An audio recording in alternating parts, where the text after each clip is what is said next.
Umar bin Khattab का दौर खिलाफत कहत पड़ जाता है, और ऐसा कहत पड़ा है उमर बिन खत्ताब के दौर से लेकर आज तक दुनिया की तारीख ने इतना खतरनाक कहत नहीं देखा। हिजाज की सरजमीन पे कहत पड़ चुका है, लोग तड़पते हैं, तरसते हैं, बच्चे बिलखते हैं, जानवरों से, जंगलात से जानवरों की मरने की बदबू आती है।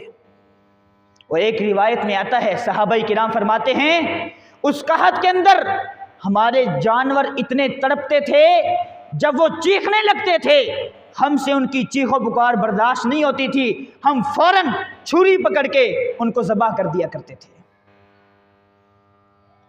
ये कंडीशन बन गई।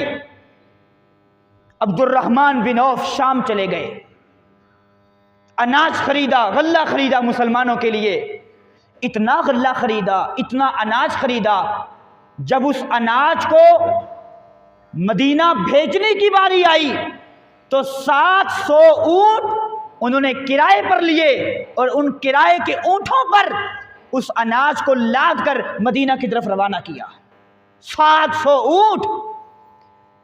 मस्जिद नबवी के सामने अब्दुर्रहमान बिन औफ खड़े हैं। उमर बिन खत्ताब को बुलाया, अमीरुल मोमिनीन, अल्लाह ने मुझे जितनी तौफीक दी थी मैंने आपके सामने रख दिया है, मुसलमानों के लिए है, इसको तकसीम कर दिया जाए। इतने बड़े ताजर, इंटरनेशनल सतह पे तिजारत करने वाले, लेकिन दुआ क्या करते हैं, अल्लाहुम्मा क़िनी शुह नफ्सी, ए अल्लाह अब्दुर्रहमान बिन औफ को माल की मोहब्बत से बचा ले। ये नहीं कहा मुझे माल से बचा ले, बल्कि माल की मोहब्बत से बचा ले।